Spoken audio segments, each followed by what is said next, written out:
Well, thank you. Thank you for having me today. I appreciate the opportunity to talk to everybody about registered apprenticeships. Most folks I meet with are usually hearing this kind of information for the first time, and I saw on the poll results that there was a fair amount of people that weren't terribly familiar or knew a little bit. So hopefully this can clear up, any questions or concerns or kind of just demystify things. And I have a short little PowerPoint here that goes over a lot of registered apprenticeship basics, and I always like to start it off by just trying to simplify things as simply as possible. So I like to sum up apprenticeship in one sentence. It is a structured employment training program that is registered with the U.S. Department of Labor. That's really all it is. At the end of the day, is that it's a training program. There's a few really important takeaways, though, is that one distinction I try to make early and often is that this is not an internship program. A lot of folks use the word internship and apprenticeship interchangeably, and that's something that I kind of have to course correct on oftentimes. And the most important distinction between the two is that second bullet point there is that registered apprenticeship is employment. This is full-time gainful employment. This is not a temporary work study or a 90-day or 100-hour, internship type program or anything like that. This is full-time gainful employment. And to the point there about this being an employment training program, apprentices accumulate two sets of hours, one set of hours on the job and another set of hours in the classroom. It's meant to address employer needs by increasing the pool of candidates that an employer could hire from, and then ultimately improve retention and productivity overall. When an employer has a registered apprenticeship program or participates in one and they hire apprentices, they're not hiring perfectly qualified, crystallized candidates that are going to come in and know everything and hit the ground running. They are hiring folks based on their potential, and they're going to enroll them into this training program to cultivate them into being that perfect employee. And there are 5 core components that go into any registered apprenticeship program. First and foremost is that it's employer driven. And that's fairly obvious. We have to have employers on board in order for, programs to exist and run and be efficient for everyone. It's something I circle back to often because, there's about 2,000 apprenticeable occupations out there. So there's a lot of different possibilities. But the thing I have to go back to is there employer demand for this? Because at the end of the day, the programs, they are the employers, they own the programs. I cannot want a program for an employer more than they want it for themselves. But I do emphasize to them that myself and our representative at the federal level, we're with them every step of the way in developing and maintaining a program. The second core component is on-the-job training, and that's usually what most folks think of, when they hear the word apprenticeship, is a more experienced employee showing a newer employee the ropes, and that's really the heart of any registered apprenticeship program. When you have a program, it is registered for a specific occupation, and when you hire an apprentice and enroll them in that occupation, they get paired with a mentor for that one-to-one on-the-job training.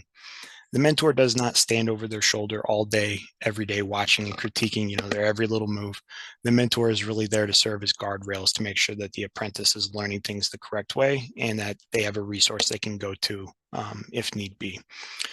Third component is related technical instruction. So like I mentioned a moment ago, apprentices accumulate 2 sets of hours, one set of hours on the job with their mentor and another set of hours in the classroom. So for each occupation, there's a certain number of required hours for that related technical instruction. And I'll go into more detail about that in a slide or two. But really, it's the big takeaway right now is that apprenticeship is a 2-pronged approach where the apprentice is getting training on the job and it's getting supplemented by classroom training as well. For that related technical instruction, it can come from high school courses, community college courses, university courses, online trainings, internal trainings that maybe the employer already facilitates. Really, any kind of formalized instruction can count towards those related technical instruction hours. Fourth component is a wage increase. So I mentioned a moment ago that when you have a program or hire an apprentice, you're not hiring this perfectly qualified candidate, and it's very likely that you are hiring someone at a reduced knowledge and skill level.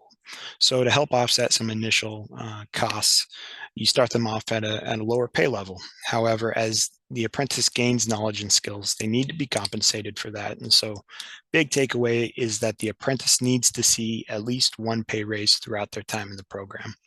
And when I meet with employers, this is, and go over this information, this is another point where I reemphasize that, apprentices they are employees. They have to, do everything that a quote unquote normal employee would do. They have to apply and interview and, pass a background check, drug test, whatever. But I emphasize to them that they are, again, that they are not interns. They're not there to pick up coffee and dry cleaning and stuff like that. They are there to contribute to the mission of the business.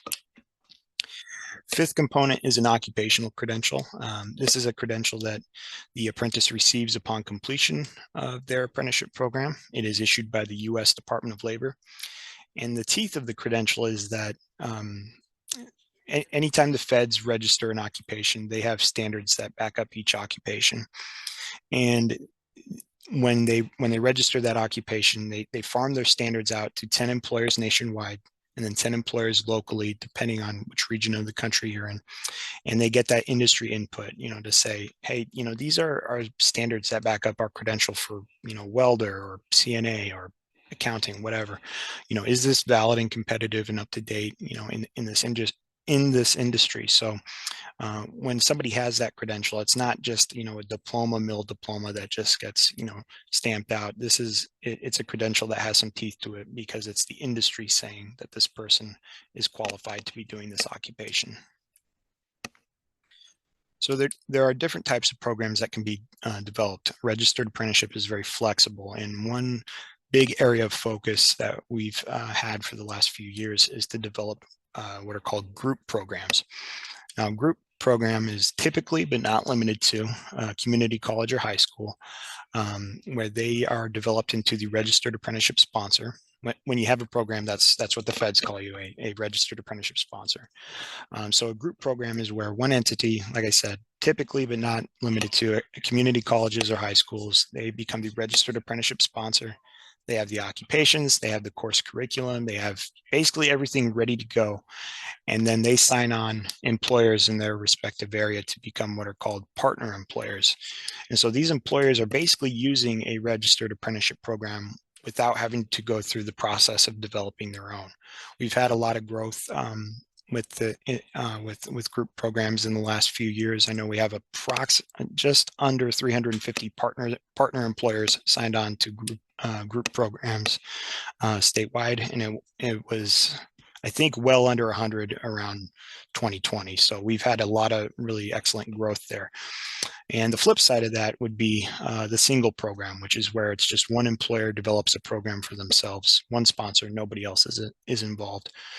And then joint and non-joint is just federal language for designating you as either a union affiliated employer or not union affiliated. Doesn't matter one way or another. It's just federal language that I like to get out there.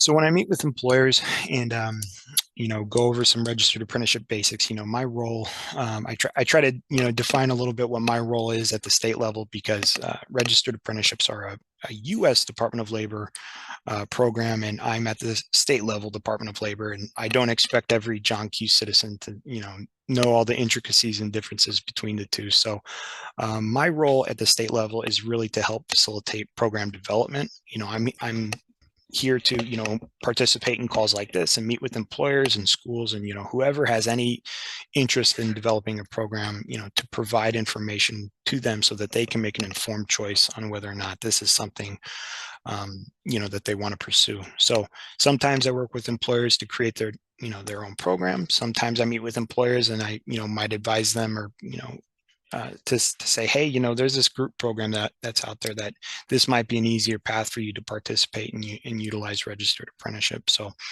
just try to do, whatever I can, to provide the best assistance for that particular employer. But when I meet with employers and they do decide to move forward, this bullet point list here is kind of a rough outline of what that process looks like. The first thing we do is fill out what's called a qualified lead form, and that's just me gathering basic information about that employer. Their federal EIN number, their point of contact, hiring criteria, selection procedures, things like that. But the most important piece of any employer meeting is determining what occupation this program is going to be for. That's the cornerstone that everything is built off of.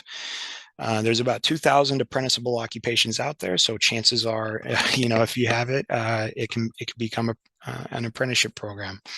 A lot of folks are they kind of hear the word apprenticeship and they think, oh, that's trades, that's plumbing and electricians and stuff, and it's well beyond that. It has a huge presence, in healthcare, in IT. There's all kinds of different avenues that you can take apprenticeship. It's not just related to the trades. In Nebraska, we are a little bit behind some of our Midwestern peers in just having programs out there. So there is, kind of manufacturing is kind of the dominant industry at the moment, but we do have an apprenticeship presence in a variety of other, non-trade occupations as well. So when the employer determines what occupation they want to move forward with, I provide them some documents that are called work process schedules. And those are, it's basically just a rubric of what Monday through Friday, 9 to 5, when the apprentice shows up on the job, what are they doing? What are they learning with their mentor? That's what those work process schedules outline. Work process schedules are measured in increments of 2,000 hours, with 2,000 hours being considered one full-time working year. For every 2,000 hours on the job with their mentor, the apprentice needs 144 hours of that supplemental classroom instruction. So that's where I go back to that point about apprentices accumulating 2 sets of hours, 1 set of hours on the job with their mentor and another set of hours in the classroom. So all this information from the qualified lead form and the work process schedule and the related technical instruction curriculum, all of that gets compiled into a document called the Standards of Apprenticeship. And that's really just your program on paper. Our U.S. Department of Labor State Director, his name is Jim Whiteman. He's excellent. We are very lucky to have him as our Nebraska State Director. He develops those standards and he sends them out to the employer for review. And once they say it looks good, they sign it, and that program then becomes registered. At that point, or really at any point I'm working with employers, I also, if they have not been connected with the Nebraska Department of Labor Career Center, I do make that introduction if they so wish. We want to make sure that they're getting the full scope of what the Nebraska Department of Labor, can provide and assist with. And it's not just, okay, here's your apprenticeship program, goodbye forever. We want to take that holistic approach. So there are some benefits of having an apprenticeship program. Usually at this point in this PowerPoint, folks are saying, okay, Elliot, yeah, that sounds all well and good, but, why do this? Why formalize it? Well, the national average for apprenticeship retention rates 3 years post-apprenticeship completion is about 92%. The employers see about $1.47 return for every dollar they invest into their program. And, when I meet with employers, I emphasize to them that this is an investment in every sense of the word. This is a training program. You're putting up, time, money, and effort to train your workforce. But you get that on the back end through increased productivity and decreased turnover. Having a program or being part of a program can help make you eligible for various grant opportunities. There's a lot of grants out there that are apprenticeship specific. So, having that formalization of being part of or fully registered on your own can help expedite some of that process. With the group programs that we've been really focusing on the last few years, it's a great way to establish a pipeline. If you're working with an area high school or community college or both, it's a great way to have, a pool of candidates that you can always pull from and advertise, your openings to. It's also GI Bill approved. So talk about, targeting a specific populace or demographic. It's a great way to, focus on the veteran populace and advertise to them, that, hey, I have this apprenticeship program. It's GI Bill approved. Come use your GI Bill to go through our program. And these are some metrics that were pulled recently. We have about 110 programs statewide. We've since in the fiscal year 2024, so that's from fiscal year for the feds is from October 1st to now. We've developed 8 new programs. We've got 344 partner employers. So those are folks that they don't have their own registered apprenticeship program, but they are signed on to utilize one. And we've added 44 of those since October 1st of 2023. And there's approximately 2,700 active apprentices statewide, at any given time. All these numbers, they change, week to week, day to day. It's always kind of interesting to see, the trends and stuff. But we've seen a lot of really excellent growth in the past, 5 to 6 years. And so this is the, if you're interested in hearing more or would like to, chat with me one-on-one, this is the apprenticeship inbox for the Nebraska Department of Labor. So if anybody wants to jot this down, I have access to this, and so does my administrator as well. So if you're interested in, setting up a one-on-one call, sometimes that's a little better setting to, have discussions and get questions answered. So I'm happy to get that set up for anybody. Get a call set up if anyone is interested.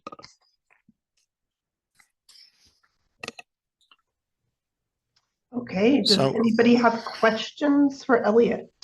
I don't see any in the chat yet.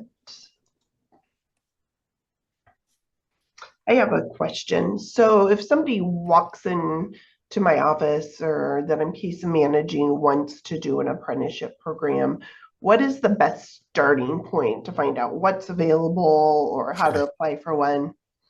So admittedly, the work I do at the state level is very employer focused. And so there is some limited capacity for, when John Q. Citizen comes through and says, what do you got?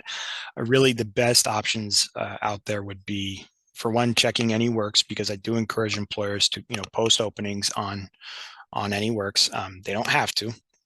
Same thing with apprenticeship.gov. There's links there that are specific apprenticeship openings, and that's nationwide. That's the Federal Department of Labor labor exchange for that. And those are really the two best options I have at the time, because again, it's kind of it's kind of cart before the horse thing. We have to be focused on developing programs so that there are openings, because just because an employer has an apprenticeship program, it doesn't necessarily mean that there's an opening, immediately. A lot of a lot of folks kind of think that oh, it's an apprenticeship program, so they must hire 50 people all at one time, and it really doesn't quite work like that. There's a lot of oftentimes where employers, they hire one apprentice. If it's a 4-year program, they maybe hire 2 or 3 in a decade. It's just not this endless mass openings and opportunities out there. So those AnyWorks and apprenticeship.gov would be the best resources for job seekers. Okay, so there's a couple questions coming in. The first one, are RAs concentrated more in rural or urban areas, or are they balanced? And is the curriculum more typical from a community college system? I've seen apprenticeship programs from CCC, NECC, and SEC. Also, can you share more about the credential? So I would say, as far as presence, bigger cities tend to have a little bit more of a presence, just because there's natural fits there with employers, job seekers, and related instruction providers. So Omaha, Lincoln, Grand Island all have pretty decent representation there. It is a little bit more difficult in more rural parts of the state, where there's just less resources that are immediately available. We do try to, when developing programs and working with employers in more rural parts of the state, where a community college is 3 hours away, so that's not super easy to work with for every employer. Myself and our state director, we do try to steer employers towards online providers for related technical instruction. We never tell them you have to use XYZ related instruction provider, but we do try to say, this is being used by other folks, it could be suitable to you. So it's a little bit of a mixed bag, but I would say it's generally more focused on more larger towns and cities. Forgive me, what were the other questions? So is the curriculum more typical from a community college system? And then can you share about the Sure. credential? Yeah, so we have 3 community colleges that are registered as group programs right now: Central Community College, Northeast Community College, and Southeast. And I'm familiar with all 3 of their directors, and all 3 of them are excellent at what they do. They've really been great ambassadors for apprenticeship in the state. And so just because they've embraced it and found ways to make it work for their employers in their area, I would say that's more common because they've just kind of gone for it, and they've seen a lot of really good growth with that. I think, I don't want to talk out of turn here, but I think they offer about, between the 3 of them, about 30 different occupations, which is, really, really excellent to see. There was a question about the credential. It just said share more about the credential. It gets issued by the U.S. Department of Labor. It's depending on, I think it's one of those things, because I do get questions about, is it better than X or is it better than Y? Just from my perspective, it's not so much that it's better or worse than, certain other, credentials for a specific industry. It's just so that the apprentice is walking away with something. It's valid in all 50 states, which is helpful, for, if folks, ever move out of state, they have something that they can take with them. So it's helpful from that end. It's also helpful from the employer side, because a lot of times employers have presence in various states, so that to have something streamlined, at the federal level that they can issue is helpful to them. Okay, next question. What is the difference between RA and a youth RA beyond age? That's a good, there's nothing is really, it's not at the federal level, it's not really defined as like we have X amount of adult programs and X amount of youth programs. Youth apprenticeship is just really any apprenticeship program that that someone age 16 to 24 can do. It's really construction is about the only one where that can be kind of a tough sell for certain ages.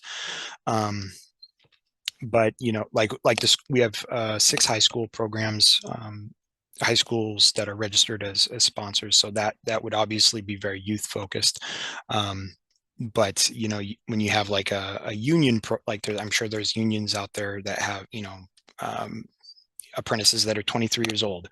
That union program is not a youth program. It's just a program that it's just kind of a demographic that they fall into. So there's no really the age is the most important distinction there. There's really not a major difference between youth apprenticeship and adult apprenticeship. Right. I guess a good way to think of it is like, if you go to a McDonald's and you see a 16-year-old there, working there, he's just working at McDonald's. He's not he doesn't have a youth job. He just has, a part-time job, if that makes sense. Okay, how does Apprenticeship America fit into a registered apprenticeship model if they are not an employer? How are they a registered apprenticeship? I'm admittedly not familiar off the top of my head with Apprenticeship America. I'm not sure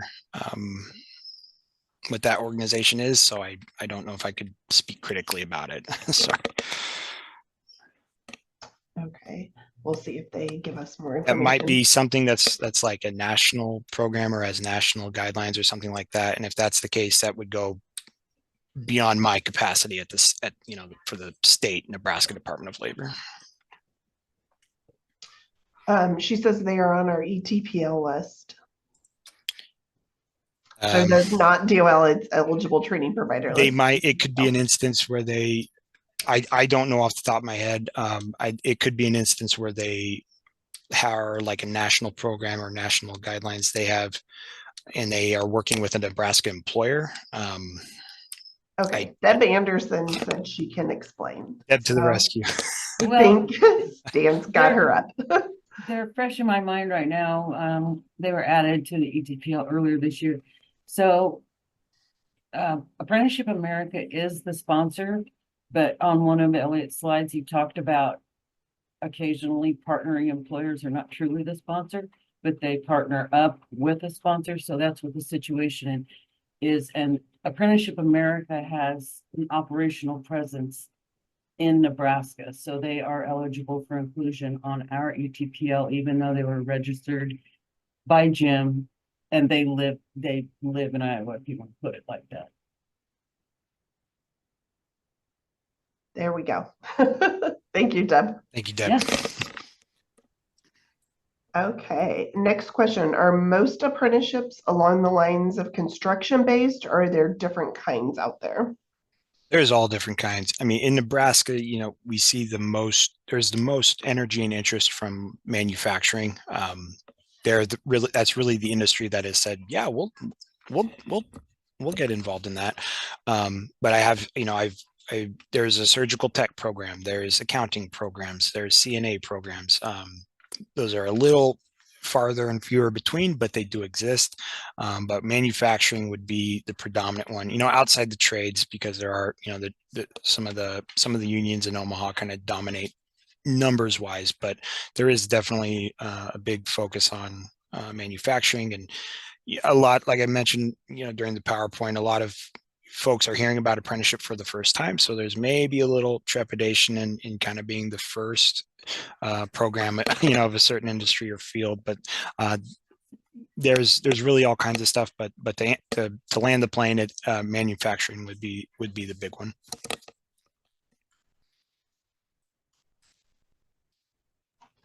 Have to unmute.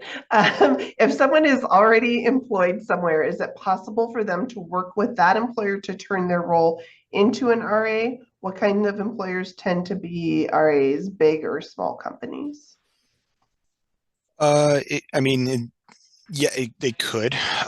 It would ultimately go back to that first component on it has to be employer driven. If there's an instance where an employee approaches their employer and says, hey, I think this would be a good pursuit for us, yeah, that could absolutely be an avenue for an employer to become a registered apprenticeship program. It's a little more difficult to go that route, in my opinion, because it's kind of one of those things that the employer has to want it. If the employer does not want it, it can be difficult to get registered. Was there a second piece to that? What kind of employer? So what size? Usually bigger or smaller companies? That's good. I would say it's fairly even. I would say probably a little bit bigger employers, I would say, are involved in it. But then you have, we've had such growth with the partner employers. Smaller employers, I would say, tend to be the partner employers where they sign on to an existing program. It's a little bit easier for them because there is a little bit of administration, stuff with it. And sometimes it's easier to sign on as a partner employer and have that kind of stuff taken care of if you don't quite have the capacity for it as a larger employer would. Okay, and next question. Is there a list of ones just in Omaha, and where can you find that? So if you want to look for a specific location. So as far as any kind of list, it is considered proprietary information by the feds, and I am not at liberty to hand out just comprehensive lists or anything like that. Not because I'm trying to be cagey or make anyone's life difficult. I'm just trying not to get chewed out by the U.S. Department of Labor. So the websites I mentioned before, like apprenticeship.gov and AnyWorks, would be the best place to find openings. Because again, that's the thing, is that just because an employer has a program does not necessarily mean that they have an opening that they are hiring for immediately. Okay, I think that might be all. We had a lot of questions. Thanks everybody for asking.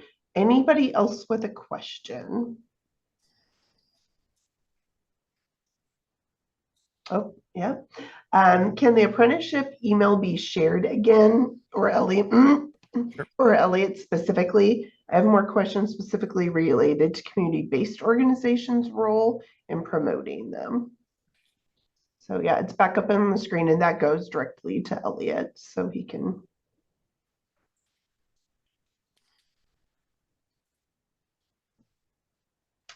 All right, so yeah, it's ndwl.apprenticeship@nebraska.gov. Anyone else? All right, thank you everyone for all your great questions. We'll get the recording out. August, we have Exarban and they will be talking about intern Nebraska. So we will see everyone else in August. Thank you, Elliot. Thanks for having me.